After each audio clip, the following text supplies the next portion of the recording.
ছাত্ৰ ছাত্ৰীসকল, মোৰ নাম শ্ৰী উদ্দীপন শৰ্মা। আজি ক্লাছ 10ৰ ফাৰ্ষ্ট চেপ্টাৰ ৰিয়েল নাম্বাৰ্ছ এই চেপ্টাৰটো মই আমাৰ চেনেলৰ যোগেদি তোমালোকক পঢ়াবলৈ আহিছো। এই ৰিয়েল নাম্বাৰ চেপ্টাৰ আমি প্ৰথমতে ইয়াৰ আগৰ ভিডিঅ' এটাত মই দিছিলো। সেই ভিডিঅ'টো তোমালোকে ৰিয়েল নাম্বাৰ্ছৰ যিমানখিনি আণ্ডাৰত যিমানখিনি ছেট আছে লাগিলে আমাৰ নেচাৰেল নাম্বাৰ ছেট হওক, তোমাৰ ইন্টিজাৰ নাম্বাৰ্ছ হওক, এই গোটেইখিনি বিষয়ে অলৰেডি কোৱা হৈছে। ঠিক আছে, এতিয়া আমি ক্লাছ 10ৰ ফাৰ্ষ্ট চেপ্টাৰটো পঢ়িবলৈ ষ্টাৰ্ট কৰিছো। এই ফাৰ্ষ্ট চেপ্টাৰটো পঢ়াৰ আগত আমি কি জানিব লাগিব? ডিভিজন অফ এলগৰিথম বুলি জানিব লাগিব। ঠিক আছে, কিন্তু ফাৰ্ষ্ট ডিভিজন অফ এলগৰিথমলৈ যোৱাৰ আগতে মই এটা কুৱেশ্যনেৰে আৰম্ভ কৰিব বিচাৰিছো যে আমাৰ সৰুতে যে আমাক যে সোধে যে ছাপ'জ তোমাৰ হাতত 20টা চকলেট আছে। ঠিক আছে, এই 20টা চকলেট যদি তুমি 4জন মানুহৰ মাজত ভাগ কৰিবলগীয়া হয়, তেতিয়া প্ৰত্যেকটো ভাগতে কেইটাকে চকলেট পৰিব? ঠিক আছে, এই কুৱেশ্যনটো আমি এনচাৰ কেনেকে দিওঁ? এই এনচাৰটো উলিয়াবৰ কাৰণে আমি কি কৰো? 20ক আমি কি কৰো? সদায় ডিভাইড কৰো 5ৰে। ঠিক আছে, যদি তুমি 20ক 5ৰে ডিভাইড কৰোতে কি হ'ব তুমি চোৱাচোন। 20 5 4 যা 20 হয়, গতিকে ৰিমাইণ্ডাৰ কিমান হ'ব? 0 হ'ব, হয়নে? গতিকে মানে 4 যে আমি যে পাইছিলো, এই 4টো কি হৈছে? মানে আমি 4টো কেইটা হৈছে? ভাগ, হয়নে? মানে প্ৰত্যেক আমাৰ হাতত কেইটা আছে? 4টা এনেকে ভাগ আছে, আৰু প্ৰত্যেকটো ভাগত আমি কেইটাকে চকলেট পৰিব? 5টাকে চকলেট পৰিব, হয়? এনেকে 5টাকে চকলেট পৰিব, বুজি পাইছা? আকৌ এটা বস্তু চোৱা, যদি মই এতিয়া 20 সলনি যদি অন্য এটা নাম্বাৰ লৈছো, ছাপ'জ কৈছো আমি 28। ঠিক আছে, 28ক যদি মই 5ৰে ডিভাইড কৰোতে কি হ'ব? 3, হয়নে? যেতিয়া আমি 5ৰে ডিভাইড কৰিম তেতিয়াহ'লে আমাৰ কি হ'ব? 5টা আমাৰ ভাগত ভাগ হ'ব। প্ৰত্যেকটো ভাগত আমাৰ কেইটাকে এলিমেণ্ট থাকিব? কেইটাকে চকলেট থাকিব বা এলিমেণ্ট থাকিব? কেইটাকে থাকিব? 5টাকে, হয়? আৰু তিনটা কি হৈ থাকিব? কোনোৱে ভাগত নপৰাকে ৰৈ যাব, হয়? এই যে ৰৈ যাব, এইটোক আমি কি বুলি কওঁ? ৰিমাইণ্ডাৰ বুলি কওঁ। এইটো কোৱা হয় আমাৰ ৰিমাইণ্ডাৰ বুলি। ঠিক আছে, আৰু এই ওপৰত যেটা ভাগ হৈছে, মানে যেতিয়া আমি 5ৰে 28ক ডিভাইড কৰিছো, যিমানটা ভাগত আমাৰ 5টাকে ভাগ কৰিছো, সেই টোটেল ভাগকেইটাক আমি টোটেল কিমানটা ভাগ ওলাইছে? 5টা ভাগ ওলাইছে। ইয়াক আমি কি বুলি কওঁ? কোৱেশ্যন বুলি কওঁ। ইয়াক কোৱা হয় আমাৰ কোৱেশ্যন বুলি। ঠিক আছে, আৰু ইয়াক কি বুলি কোৱা হয়? আমাৰ ডিভাইডেণ্ড।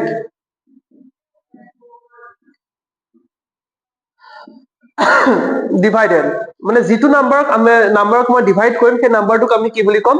ডিভাইডেণ্ড বুলি ক'ম, হয়নে? আৰু যিটো নাম্বাৰ দ্বাৰা ডিভাইড কৰা হয় তাক আমাৰ কি বুলি কোৱা হয়? ডিভিজৰ। ডিভিজৰ, হয়? যিটোৱে আমি ডিভাইড কৰিম সেইটোক কম আমি কি? ডিভিজৰ বুলি ক'ম। আৰু যাক ডিভাইড কৰা হয় তাক আমাৰ কি বুলি কোৱা হয়? ডিভাইডেণ্ড বুলি কোৱা হয়। আৰু যেটা ভাগত ভাগ হ'ব, যেতিয়া আমি ভাগ ক'ব, সেইটোক আমি কি বুলি ক'ম?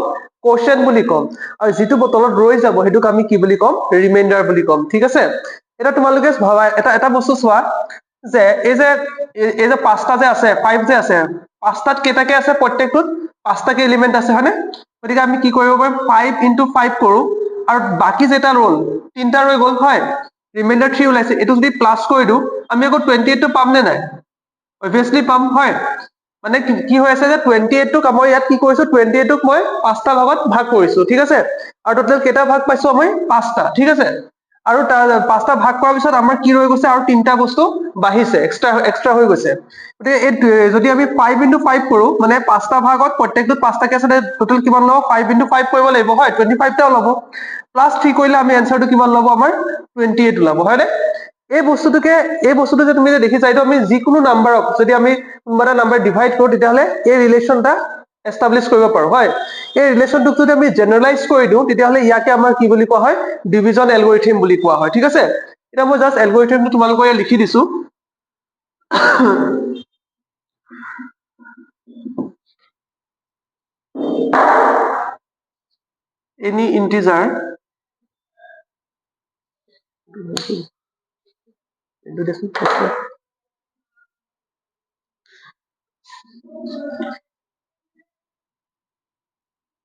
Any integer a and b, ঠিক আছে, and where b is greater than to 0. If b divide a, then we get two unique integer qn r, where r is less than to, ঠিক আছে। ইয়াত কি কোৱা হৈছে, any integer a and b where b is greater than to কি হ'ব লাগিব, 0 হ'ব লাগিব, হয়। if b divide a, যদি b এ যদি আমি a ডিভাইড কৰো তেতিয়াহ'লে আমি কি পাম, দুটা ইউনিক ইন্টিজাৰ পাম, q আৰু r। আৰু কি হ'ব, r টো কি হ'ব আমাৰ শূন্যতকে ডাঙৰ হ'ব আৰু কি হ'ব b তকে স্ট্ৰিক্টলি লেছ দেন হ'ব লাগিব, ঠিক আছে।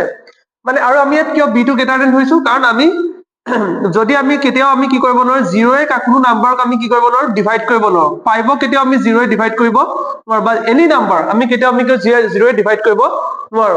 কাৰণ আমাৰ কি হ'ব, যদি আমি জিৰ'য়ে ডিভাইড কৰি কি হ'ব, আনডিফাইন হ'ব, হয় নহয়। গতিকে আমি ডেফিনেটলি আমাৰ কি হ'ব লাগিব, বি টো আমাৰ কি হ'ব লাগিব, শূন্যতকে এটা ডাঙৰ নাম্বাৰে হ'ব লাগিব। যেতিয়া আগতে যে মই এটা এক্সাম্পলত দেখাই দিছো, এতিয়া 5এ যেতিয়া মই কি কৰিছো 28ক ডিভাইড কৰিছো, হয়নে। তেতিয়াহ'লে এইটো চোৱা, আমাৰ এনচাৰটো কিমান লৈছিলে, ৰিমাইণ্ডাৰ ওলাইছে 3। এতিয়া চোৱা, এতিয়া এ টো কি হৈ আছে, এ হৈ আছে 28, হয়নে, আৰু বি কি হৈ আছে ইয়াত 5 হৈ আছে, আৰু কোৱেশ্চনটো কি হৈ আছে, কিউ, হয়নে, 3, আৰু ৰিমাইণ্ডাৰটো কিমান হৈ আছে, আৰ ওলাই আছে, হয়। এইটোকে যদি মই লিখো 28 is equal to 5 into 5 plus reminder কিমান আছে আমাৰ 3 ওলাই আছে, হয়। বুজি পাইছে এতিয়া। এই বস্তুটোকে খালি মই জাষ্ট কি কৰিছো, যে এইটোৱে আমাৰ কি বুজাইছে, কিউ যিটো বুজাইছে, কিউৱে কি বুজাইছে, আমাৰ কোৱেশ্চন বুজাইছে, আৰু আৰে আমাৰ ইয়াত কি বুজাই আছে, ৰিমাইণ্ডাৰ বুজাই আছে, ৰিমাইণ্ডাৰ বুজাই আছে, ঠিক আছে। বুজি পাইছেনে এতিয়া।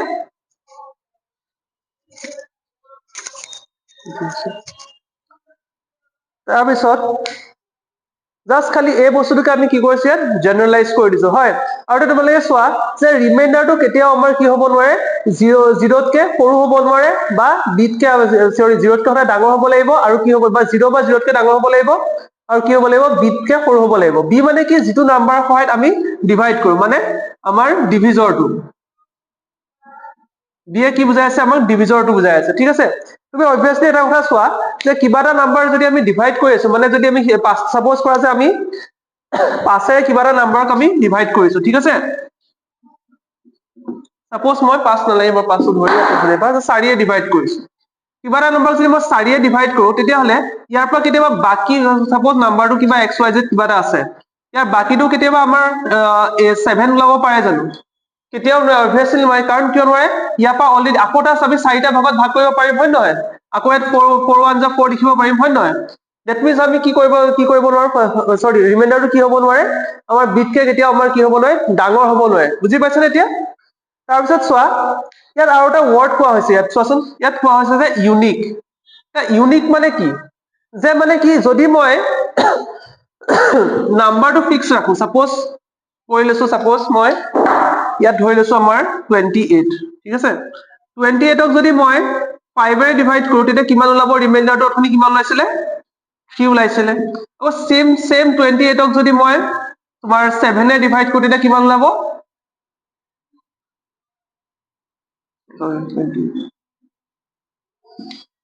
তেতিয়া আমাৰ কিমান ল'ব, ৰিমাইণ্ডাৰটো কিমান ল'ব, 0 ওলাব, হয়নে। আকৌ যদি আমি কওঁ, আকৌ যদি তোমাৰ বেলেগ বেলেগ টাৰ্মত ডিভাইড কৰি থাকো, তেতিয়াহ'লে আমাৰ কি হ'ব, এইকেইটা আমাৰ কি হ'ব, বেলেগ বেলেগ হৈ গৈ থাকিব, মানে কিউ আৰু আৰটো আমাৰ কি হৈ যাব, ইয়াৰ একৰ্ডিঙত আমাৰ কি চেঞ্জ হৈ থাকিব। কিন্তু তুমি চোৱা, যদি এইটো যদি মই ফিক্স ৰাখো, 5এ ৰাখো, আৰু এইটো যদি আমাৰ 28 থাকে, তেতিয়াহ'লে এই কোৱেশ্চন আৰু ৰিমাইণ্ডাৰ এই দুইটা কেতিয়াবা চেঞ্জ হ'ব পাৰে নেকি, কেতিয়াও নোৱাৰে, হয় নহয়, অবভিয়াছলি নোৱাৰে। গতিকে সেইকাৰণে এইটো কি বুলি কোৱা হৈছে, এইকেইটাক ইউনিক হ'ব বুলি কোৱা হৈছে, ঠিক আছে। বুজি পাইছা, যে যিকোনো এটা ইন্টিজাৰ যদি আমাৰ হাতত a থাকে, আৰু তাক যদি b এ ডিভাইড কৰো, আমি তেতিয়াহ'লে দুটা ইন্টিজাৰ পাম, কিউ আৰু আৰ। কিউটো কি হ'ব, তোমাৰ কোৱেশ্চন হ'ব, আৰু আৰটো কি হ'ব, তাৰ ৰিমাইণ্ডাৰ হ'ব। আৰু এইকেইটাৰ কাৰণে এইকেইটা কি হৈ থাকিব, সদায় ইউনিক হ'ব, মানে এইকেইটা কেতিয়াও আমি কি চেঞ্জ নহয়। চাপোজ যদি আমি কি এ আৰু বি দুইটাক যদি আমি ফিক্স ৰাখো, তেতিয়াহ'লে আমি কি কিউ আৰু আৰৰ ভেলুটো আমি কেতিয়াও চেঞ্জ হৈ নাথাকে লগে লগে, ঠিক আছে। বুজি পাইছা।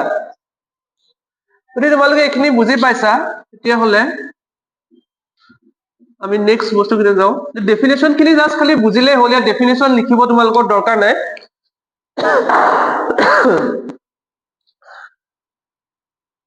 নেক্সট আমি এটা বুজিব লাগিব, সেইটো হল আমাৰ কি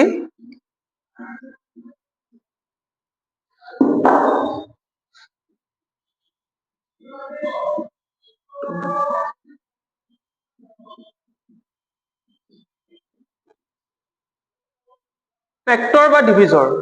এই দুটা বস্তু কি, এটা বস্তু মন কৰিবা, আগতে আমি কি কৈছো ডিভিজৰ,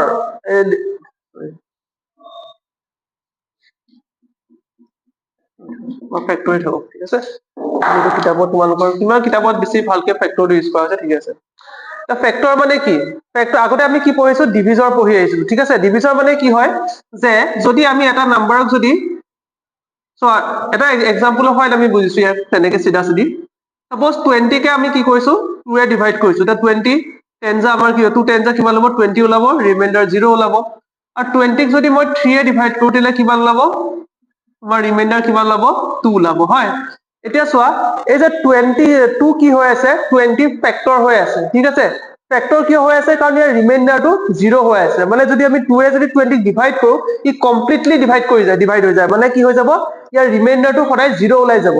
কিন্তু 3 টো আমাৰ কি নহয় 20 ফেক্টৰ নহয়, কিয় নহয়, ই ডিভিজৰটো হয়, 20 কি অবভিয়াছলি ডিভাইড কৰি আছে, কিন্তু ইয়াৰ কি হৈ থকা নাই, ৰিমাইণ্ডাৰটো 0 হৈ থকা নাই। গতিকে যিহেতু এই ৰিমাইণ্ডাৰটো 0 হৈ থকা নাই, ইয়াক আমি কি ক'ব নোৱাৰো, ফেক্টৰ বুলি ক'ব নোৱাৰো, ফেক্টৰ বুলি ক'ব ইয়াক নোৱাৰো। কিন্তু ই কি হয় ইয়াৰ ফেক্টৰ হয়, ই ফেক্টৰ হয় আৰু ই ফেক্টৰ নহয়, বুজি পাইছনে। মানে ফেক্টৰ হবৰ কাৰণে যিকোনো এটা নাম্বাৰ যদি আমি কয় ফেক্টৰ হলে কি হব লাগিব, সেই নাম্বাৰটোৱে যিটো নাম্বাৰ দিয়া আছে সেই নাম্বাৰটো কমপ্লিটলি ডিভাইড কৰিব পাৰিব লাগিব, বুজি পাইছা। মানে কি হব লাগিব, তাৰ ৰিমাইণ্ডাৰটো কি হব লাগিব 0 হব লাগিব, ঠিক আছে। যদি আমি এটা ডেফিনেশ্যন আকাৰে লিখো,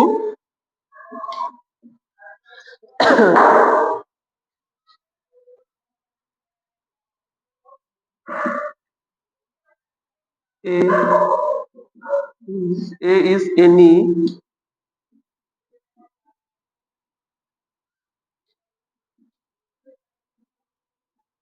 jar, A is any integer,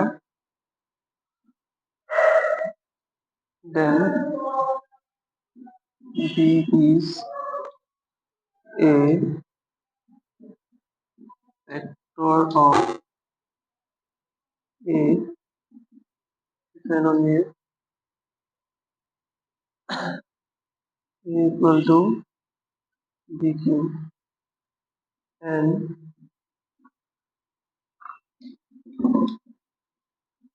where R is equal to 0.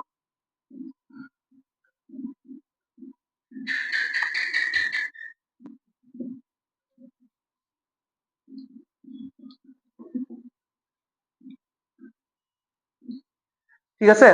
যদিহে যদি A is any integer হয় and B is a factor of A, যদি B টো কি হ'ব লাগিব, যদি ফেক্টৰ A ফেক্টৰ হ'বলৈ হলে কি হ'ব লাগিব, if and only if A equal to BQ হ'ব লাগিব।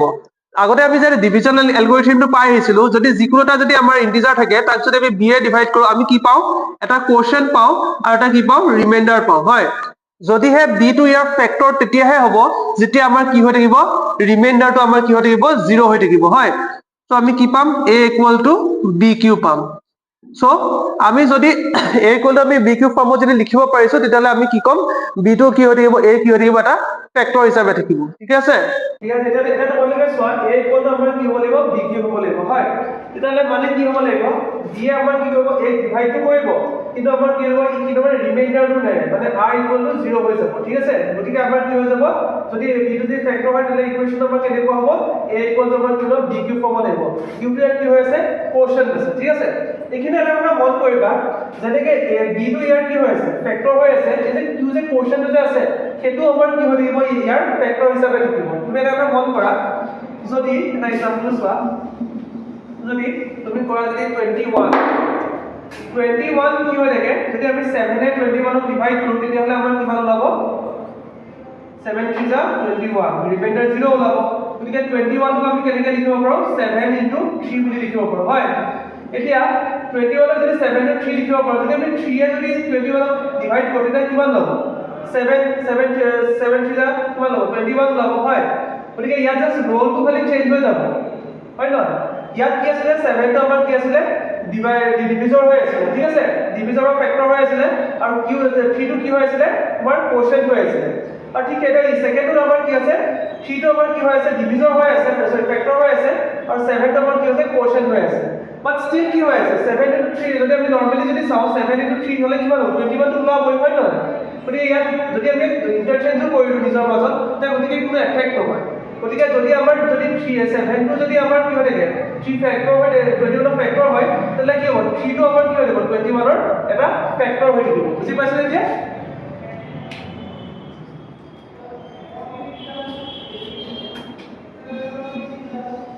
এতিয়া বুজি পাইছা ফেক্টৰ মানে কি এটা এটা বস্তু হয় এটা বস্তু চাবা যে আমি যে লিখিছিলো 3 is a factor of 21 মানে এটো আমাৰ কি বুলি লিখিব পাৰি 3 is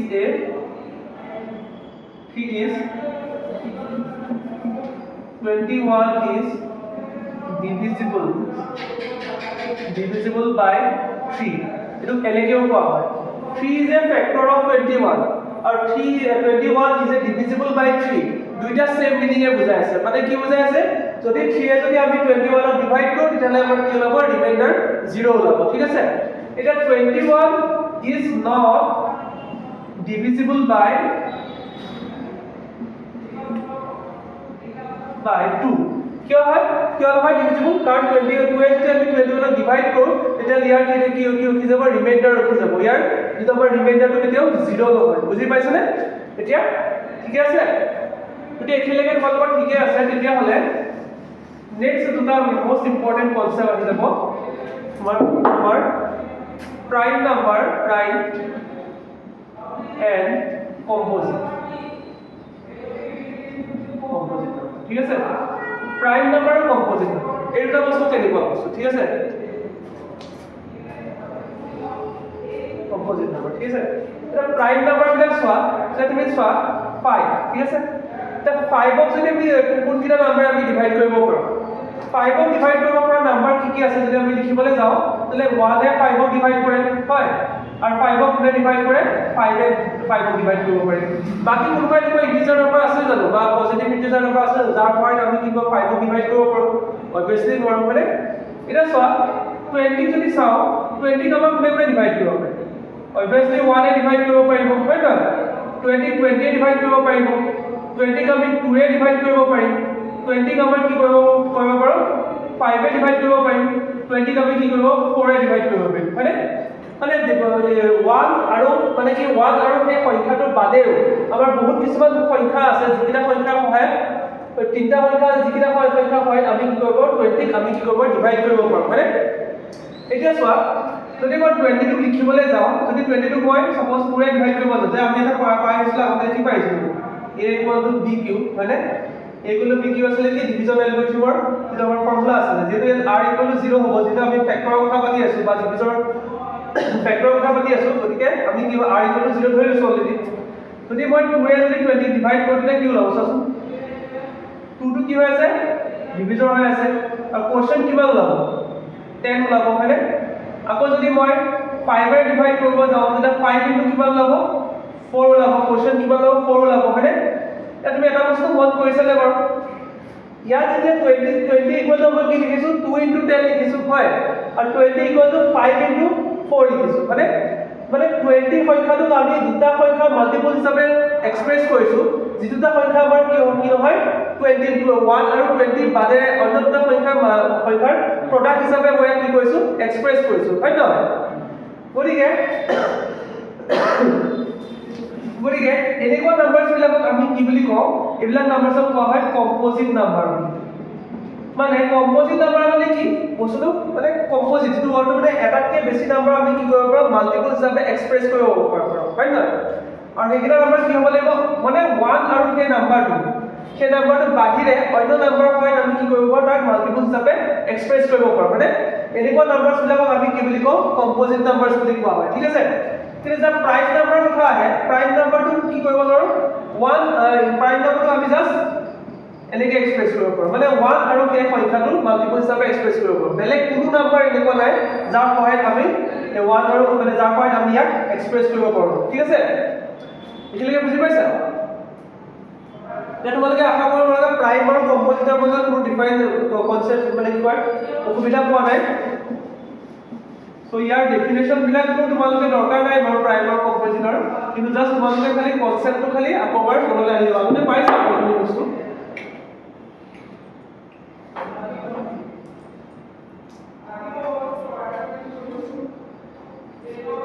তাৰপিছত এটা লাষ্ট এটা মই যে থিওৰিম এটা কথা কৈ দিওঁ থিওৰিম এটা জাস্ট থিওৰিমটো মই খালি লিখাই থৈ যাওঁ তোমালোকৰ নেক্সট ক্লাছত মই এই থিওৰিমটোৰ বিষয়ে ভালদৰে পঢ়াম থিওৰিমটো হ'ল আমাৰ কি ফাণ্ডামেণ্টেল থিওৰিম অফ এৰিথমেটিক